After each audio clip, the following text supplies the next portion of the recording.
ভাইটি ভণ্টিহঁত, আজি মই তোমালোকৰ আগত এটা হিতোপদেশৰ সাধুৰ অন্তৰ্গত সাধুকথা ক'বলৈ খুজিছোঁ দেই।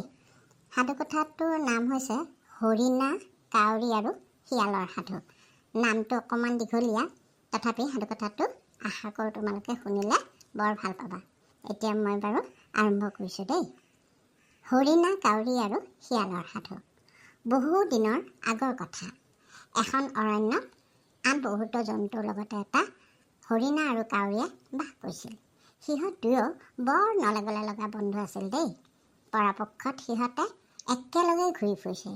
অৱশ্যে দুয়োৰে খাদ্যৰ প্ৰকৃতি বেলেগ বেলেগ বাবে খাদ্য বিচৰাৰ সময়ত সিহঁতে কিছু দেৰিৰ বাবে অন্ততঃ বেলেগে থাকিবলগীয়া হৈছিল। হৰিণাটো আছিল বেছ হৃষ্টপুষ্ট। তাকে দেখি এদিন এটা শিয়ালৰ জিভাৰ পানী পৰিল। সি ভাবিলে হৰিণাটোৰ মাংস খাবলৈ বৰ ভাল হ'ব দেই। আনকি তাৰ তেজ মাংস লাগি থকা পেলনীয়া হাড়বোৰো নিশ্চয় খাবলৈ বৰ সুস্বাদু হ'ব। কিন্তু শিয়ালৰতো সাধ্য নাই যে সি অকলে সেই হৰিণাটোক মাৰিব পাৰিব। গতিকে সি চল কৌশল কৰাৰ বাহিৰে আন তাৰ কোনো একো উপায় নাছিল। আৰু ভাবিলে যে মই তাৰ বন্ধু হিচাপে যদি তাৰ ওচৰ চাপোঁ নহয়, তেতিয়াহ'লে বুদ্ধি খটুৱাই তাক মাৰিবলৈ সুবিধা হ'ব। এনেকৈ শিয়ালটোৱে মনে মনে ভাবি ভাবি কি কৰিলে জানা? এদিন হৰিণাটোৱে অকলে যেতিয়া ঘাঁহ খাই আছিল, তেতিয়া তাৰ ওচৰ চাপিল। সি যিমান পাৰি মিঠা মাতেৰে তাক ক'লে, হেৰা হৰিণা, তুমি এনেহে ৰূপ আৰু গুণৰ হৰিণা, তোমাৰ বন্ধু হ'বলৈ পালে মই বৰ কৃতাৰ্থ অনুভৱ কৰিম। আৰু শিয়াল মাংসভোজী হ'লেও হৰিণাটোৰ বন্ধু হোৱাৰ কাৰণে আচলতে এইটো বৰ ডাঙৰ কথা। কিন্তু শিয়ালে অকলে কিন্তু হৰিণাক মাৰিব নোৱাৰে।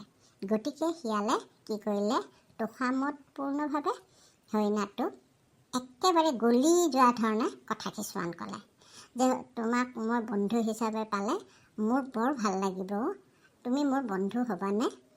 এইবোৰ শুনি পেলাই হৰিণাটোৰ মনটো গলি গ'ল। আৰু হৰিণাটোৰ ভাবিলে, এই বন্ধু ইমান কৈছে যেতিয়া বন্ধু হ'ব পাৰিতো, হোৱাত কি আপত্তি আছে। গতিকে হৰিণাটোৱে ভাবিলে যে ঠিক আছে, মই শিয়ালটোৰ এটা বন্ধুৱে হ'ম বাৰু। কিন্তু তাৰ আগতে তাৰ আটাইতকৈ ভাল বন্ধু এটা আছে কাউৰী। কাউৰী এই কথাটো সুধি লোৱা ভাল হ'ব। তেনেকৈ ভাবিলে হৰিণাটোৱে দেই। তাৰপিছত হৰিণাটোৱে ক'লে যে তুমি মোৰ বন্ধু হ'ব খুজিছা, মোৰ বৰ ভাল লাগিছে। কিন্তু তাৰ আগতে মই এই কথাটো, মোৰ এজন বিৰাট বিশ্বাসী বন্ধু এজন আছে। সি হ'ল এটা কাউৰী, আৰু কাউৰীটোক মই এই বিষয়ে অৱশ্যে সুধি ল'ব লাগিব দেই, তুমি বেয়া নাপাবা। যেতিয়া হৰিণাটোৱে তেনেকৈ ক'লে নহয়, শিয়ালৰ পেটে পেটে বৰ খং উঠিল। হেই, এইটো আকৌ কাউৰী ক'ৰ পৰা ওলালো? হৰিণাবোৰ নিজে সি সিদ্ধান্ত নলয় কিহৰ আৰু কাউৰী এটা তাৰ বন্ধু কাউৰী বুলি কৈছে আৰু কাউৰীটোকহে সুধিব। তাকে ভাবি নহয় তাৰ খং উঠিল দেই।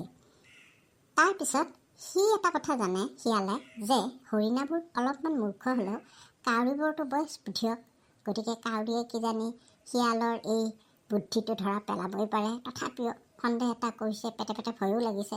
যি কি নহওক মুখত দেখুওৱা নাই দেই। মুখত হাঁহি এটা মাৰি সি তেতিয়া ক'লে, এটা কথা পিছে, বন্ধু নিৰ্বাচন কৰাৰ ক্ষেত্ৰত আচলতে তোমাৰ নিজৰ পচন্দ বা মতামতৰহে গুৰুত্ব দিব লাগে বুলি মই ভাবোঁ কিন্তু দেই।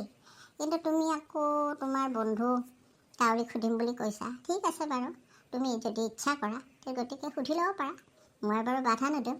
কিন্তু ঠিক আছে বাৰু, ব'লাচোন তোমাৰ কোন কাউৰী বন্ধু আছে, দুয়ো আমি একেলগে যাওঁ। এই বুলি দুয়ো কি কৈ কাউৰীটোৰ ওচৰ পালেগৈ। কাউৰীটোৱে হৰিণাটোক দেখা পাই লগে লগে কি বুলি ক'লে, আহা আহা বন্ধু, অ' বা বহুদিন তোমাক দেখাই নাই, তাৰপিছত লগত এইটো কাক আনিছা হে? বোলে এওঁ এটা শিয়াল, এওঁ মোৰ একেবাৰে গুণমুগ্ধ, বুজিছানে? আৰু মোক এওঁ বন্ধু পাতি ল'ব খুজিছে। মই ভাবিলোঁ যে বন্ধু পাতি লোৱাৰ আগতে বা এই সিদ্ধান্তটো দিয়াৰ আগতে মই মোৰ বিশ্বস্ত বন্ধু আৰু প্ৰিয় বন্ধু তুমি, গতিকে তোমাৰ মতামতটোও লৈ লওঁ। এই বুলি হৰিণাটোৱে যেতিয়া ক'লে, তেতিয়া কাউৰীটোৱে বুজি পালে। কাউৰীটোৱে কিবা এটা ভাবিলে দেই। তাৰপিছত ক'লে, তুমি যিহেতু মোক প্ৰিয় বন্ধু বুলি কৈছা, মোৰ মনৰ সঁচা ভাৱটোৱে তোমাক কওঁনে? কোৱা যে মোৰ মতে কিন্তু তুমি এওঁৰ লগত বন্ধুত্বৰ দোলেৰে বান্ধ খোৱাটো উচিত নহয়। কাৰণ কিয়, তোমালোক দুয়োৰে মাজত যিটো সম্পৰ্ক আছে সেই সম্পৰ্কটোৰ কাৰণে তোমালোক দুয়ো বন্ধু হোৱাটো উচিত নহয়। মই তেনেকৈহে ভাবোঁ। কাউৰীটোৱে এনেকৈ ক'লে। দুয়ো মানে সম্বন্ধ কি সম্পৰ্কৰ কথা কৈছে? সম্পৰ্ক হৈছে শিয়ালে হৰিণাক ভক্ষণ কৰিব পাৰে আৰু শিয়ালে শিয়ালৰ খাদ্য হৈছে হৰিণা। সেই কথাটো কাউৰীয়ে জানে আৰু সেইকাৰণে কৈছে যে আচলতে দুয়ো এই সম্পৰ্কটো থকাৰ কাৰণে এটাই আনটোক যিহেতু ভক্ষণ কৰে, গতিকে তোমালোকৰ মাজত আচলতে বন্ধুত্ব হোৱাটো উচিত নহয়। কাউৰীটোৱে যেতিয়া তেনেকৈ ক'লে, শিয়ালে মনে মনে ভাবিলে ই বৰ বুধিয়ক দেই। তাৰপিছত হৰিণাই তেতিয়া ক'লে দেই, হ'লেও শিয়ালেতো মোক অকলে মাৰিব নোৱাৰে, হয় নাই? তেতিয়া কাউৰীয়ে ক'লে, সেইটো বাৰু হয়, কিন্তু এওঁ যদি কেনেবাকৈ কাৰোবাৰ হতুৱাই তোমাক মৰায়, তেতিয়াহ'লে মৰাব যদি পাৰে, তেতিয়াহ'লে তোমাৰ মাংস নিশ্চয় ভাগ এওঁ পাব। শিয়ালেতো হৰিয়াৰ মাংস খাই বৰ ভাল পায়, গতিকে তোমাৰ মাংস হয়তো এওঁ টকালি পাৰি পাৰি খাব। কাউৰীটোৱে যেতিয়া তাৰ মন্তব্যখিনি ক'লে, তেতিয়া হৰিণাটোৱে অকণমান চিন্তা কৰিলে যে কাউৰী বন্ধুৱে উচিত কথাই কৈছে নেকি। হৰিণাটোৰ যেতিয়া চিন্তা কৰি থকা দেখিলে, তেতিয়া শিয়ালটোৱে তৎক্ষণাত ক'লে, কিন্তু কাউৰী, তুমিওতো মাংস খোৱা আৰু হৰিণাৰ মাংসটো তোমাৰো প্ৰিয়। তুমিওতো বুদ্ধি কৰি এওঁক কাৰোবাৰ হতুৱাই মৰাব পাৰা। তেন্তে তোমালোক দুটা দেখোন বন্ধু। মোৰ লগত হৰিণাৰ বন্ধু হ'লেনো কি একেবাৰে ডাঙৰ কথাটো হয়। হৰিণাই তেতিয়া চিন্তা কৰি চালে, হয়তো শিয়ালে ঠিকেই কৈছে। সেয়া হ'লেও মই কিন্তু ভাবোঁ অচিনাকি কাৰোবাৰ লগত বন্ধুত্ব পাতিবলগীয়া হ'লে পস্তাবলগীয়াও হ'ব পাৰে দেই বন্ধু।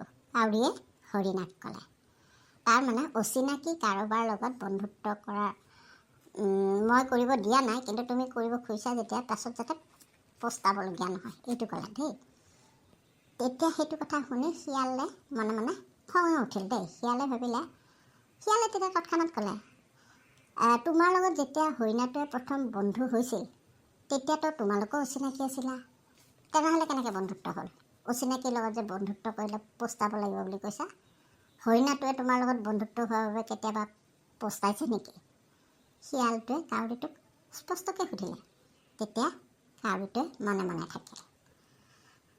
তেতিয়া হৰিণাটোৱে ক'লে, মই বুজিছা, চিন্তা কৰি চাইছোঁ, শিয়ালৰ লগত বন্ধুত্ব হ'লে মোৰ লোকচান হ'বলগীয়া হয়তো একো নাই। যেতিয়া হৰিণাটোৱে তেনেকৈ ক'লে নহয়, তেতিয়া শিয়ালটোৱে ক'লে, তুমি যদি মোৰ লগত বন্ধু হোৱা নহয়, তোমাৰ বহুত লাভ হ'ব। কি লাভ হ'ব জানা? সিংহ, বাঘ, চিকাৰী আদিয়ে কেতিয়াবা কোনটো ৰাস্তাৰে যায়, কোনটো ৰাস্তাৰে আহে, মই চব এই কথা জানো। আৰু মই তোমাক এই ক্ষেত্ৰত তথ্যবিলাক যদি দিওঁ, তুমি নিশ্চয় মোৰ পৰা এইটো ডাঙৰ এটা সহায় পাবা আৰু তুমি নিজকে বচাব পাৰিবা। তেনেকৈ শিয়ালে ক'লে। তেতিয়া হৰিণাটোৱে কাউৰীক আকৌ সুধিলে, তুমি বা এতিয়া কি কোৱা বন্ধু? কাউৰীটোতো বিৰাট বন্ধু হৰিণাটোৰ, সেইকাৰণে হৰিণাটোৱে আকৌ সুধিলে। কাউৰীটোৱে ক'লে, তোমালোকৰ ইমান যদি মনৰ মিলেই হৈছে, তেতিয়াহ'লে মইনো আপত্তি কৰি কি লাভ আছে? ঠিক আছে বাৰু, মই মানা নকৰোঁ, মোৰ ক'বলগীয়াখিনি ক'লোঁ, বাকী তোমালোকৰ ইচ্ছা। তোমালোকে বন্ধুত্ব পাতিলে পাতিব পাৰা, মোৰ আৰু এতিয়া একো ক'বলগীয়া নাই। গতিকে শিয়ালৰ লগত এনেকৈ হৰিণাৰ বন্ধুত্ব গঢ়ি উঠিল। এই বন্ধুত্বৰ কিন্তু লাভটো উঠাবৰ কাৰণে শিয়ালে কি কৰিলে জানা? মনে মনে সুবিধা বিচাৰি থাকিল। কিছুদিন সি কি কৰিলে, হৰিণাৰ লগত খুব ফুৰা চকা কৰাৰ ইচ্ছা প্ৰকাশ কৰিলে আৰু খুব ফুৰা ফুৰি কৰিলে সেই হাবিখনৰ মাজত। শিয়ালটোৱে ভাবিলে যে মই ইয়াক অকলতো মাৰিব নোৱাৰোঁ আৰু এনেকুৱা সুবিধা হয়তো নোলাবও পাৰে, কিন্তু মই এটা পৰিকল্পনা কৰোঁ আৰু সেই পৰিকল্পনাৰ দ্বাৰা এই হৰিণটোক মাৰিব পাৰিলে ইয়াৰ মই ঠিক মাংস ধুনীয়াকৈ খাব পাৰিম। তেনেকৈ ভাবি সি এটা পৰিকল্পনা কৰিলে আৰু পৰিকল্পনা কৰি সি এদিন শিয়ালটোৱে হৰিণাটোক ক'লে, এই হাবিখনৰ ঠিক মূৰতে এখন ধুনীয়া ধাননি পথাৰ আছে, তাত ধানবোৰ খাই তোমাৰ বৰ ভাল লাগিব, বোলাচোন নহ'লে আমি তালৈকে যাওঁ। হৰিণাটোৱে বন্ধু শিয়ালৰ কথাত মান্তি হ'ল। সি গৈ সেই শস্যবোৰ খাই বৰ ভাল পালে।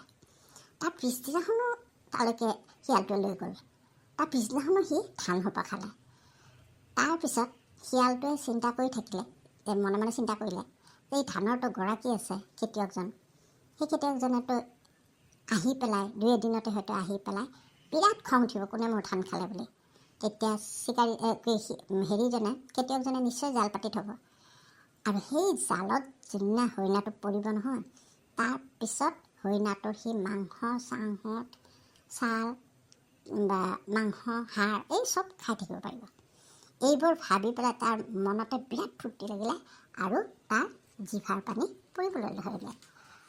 তাৰপিছত সেই দিনটোলৈ কিন্তু বেছিদিন অপেক্ষা কৰিবলগীয়া নহ'ল দেই, কাৰণ 2দিনমান পাছতেতো খেতিয়কে এদিন দেখি মোৰ ধান কোনে খালে, হা কি জন্তুৱে আহি খালে, একদম খঙতে কি কৰিলে তাতে এখন জাল পাতি থ'লে।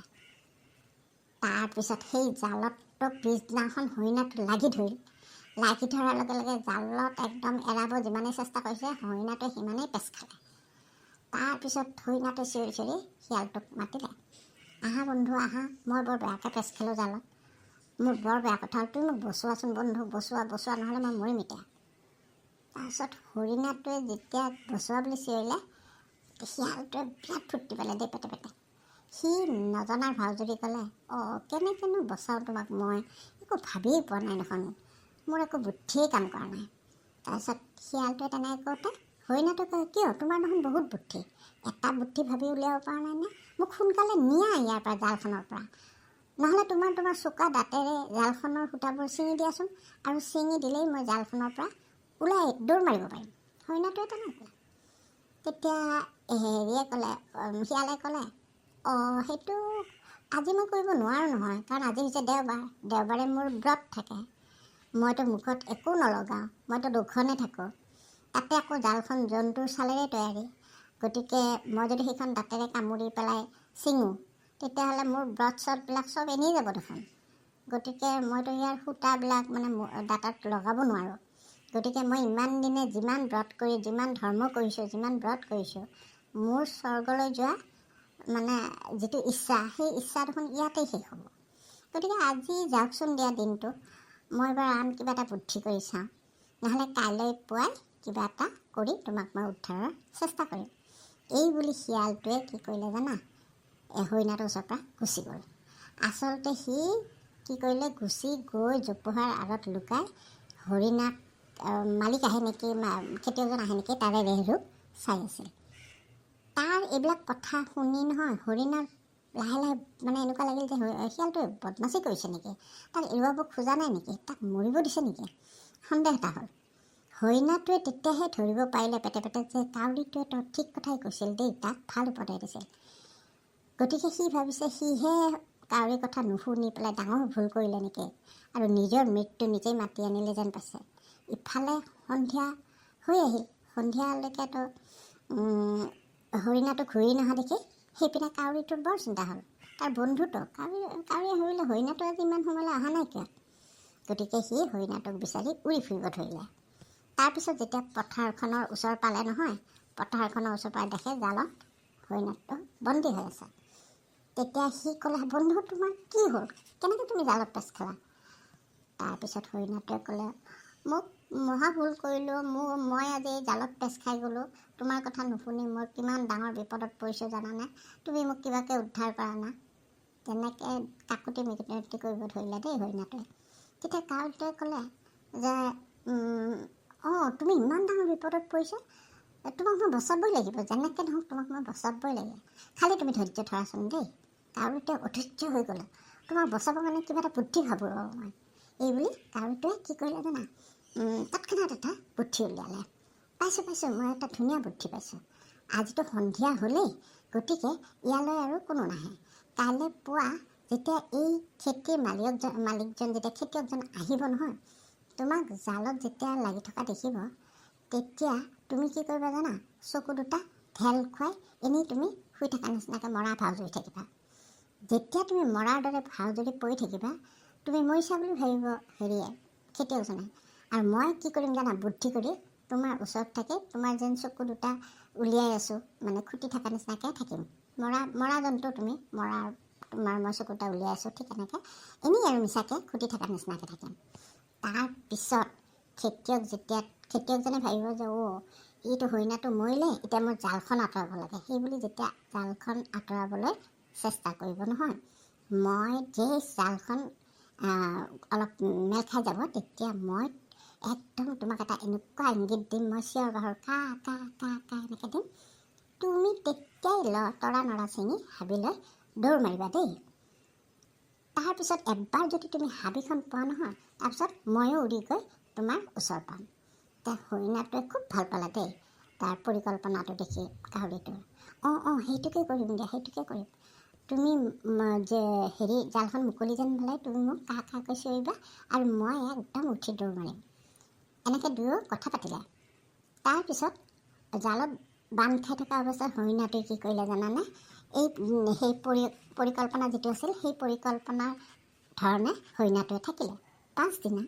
সেই পৰিকল্পনা মতে সিহঁতে সেইটো যিটো পৰিকল্পনা কৰিছিল, সঁচাসঁচিকৈতো হাতত টাঙোন এডাল লৈ খেতিয়কজন পথাৰলৈ আহিল আৰু জালখনত এটা হৰিণা লাগি থকা দেখা পালে। তেওঁ মন কৰিলে যে হৰিণাটো আচলতে মৰিল দেখোন, আৰু এটা কাউৰীয়ে মৰা হৰিণাটোৰ চকু দুটা উলিয়াবৰ কাৰণে খুটি আছে। তেওঁ মৰা হৰিণাটোক জালৰ পৰা এৰুৱাই দিবলৈ মুকলি কৰি জালখন মুকলি কৰি ল'ব খুজিলে। সেইমতে তেওঁ হৰিণাটোক জালৰ পৰা এৰুৱাই দিলে মাত্ৰ এনেতেতো কাউৰীটোৱে কা কাকৈ চিঞৰি উঠিল আৰু চিঞৰ শুনাৰ লগে লগে হৰিণাটোৱে একে জাপে উঠি হাবিলৈ দৌৰ মাৰিলে। এই কথাত হতভম্ব হৈ গ'ল খেতিয়কজন। সেইটোতো হৰিণাটো মৰা নাই নেকি তেতিয়াহ'লে? খঙতে খেতিয়কজনে কি কৰিলে জানা? হাতত থকা টাঙোনডালে একদম জোৰে মাৰি দিলে হৰিণাটোৰ পিনে। কিন্তু ভাগ্যে সেই টাঙোনডাল হৰিণাৰ গাত নপৰিল, কিন্তু হাবিৰ মাজত যে লুকাই চাই আছিল যে শিয়ালটো, সেই শিয়ালটোৰ গাতহে পৰি গ'ল। ইতিমধ্যে হৰিণা আৰু হৰিণাই দৌৰি গৈ হাবিৰ মাজত সোমাল। কাউৰীও পিছে পিছে কা কাকৈ হাবিৰ মাছ পালেগৈ। দুয়ো একদম স্বস্তিৰ নিশ্বাস পেলালে। আৰু ইফালে সেই টাঙোনডাল গৈ যেতিয়া জোৰে গৈ জোপোহাৰ আঁৰত লুকাই থকা শিয়ালটোৰ গাত লাগিল, লগে লগে শিয়ালটোৰ প্ৰাণবায়ু উৰি গ'ল, মৃত্যু হ'ল। গতিকে এইটো হৈছে কি, এই বেছি টেঙৰালি কৰা, বেছি বন্ধুক ঠগোৱা, টেঙৰালি কৰা, তাৰ কাৰণে শিয়ালটোৱে অকালতে মৃত্যু সাৱটিবলগীয়া হ'ল। ভাল লাগিল না সাধুটো? আশা কৰোঁ তোমালোকে খুবেই ভাল পালা। জনাবাচোন দেই মোক কেনেকুৱা লাগিল।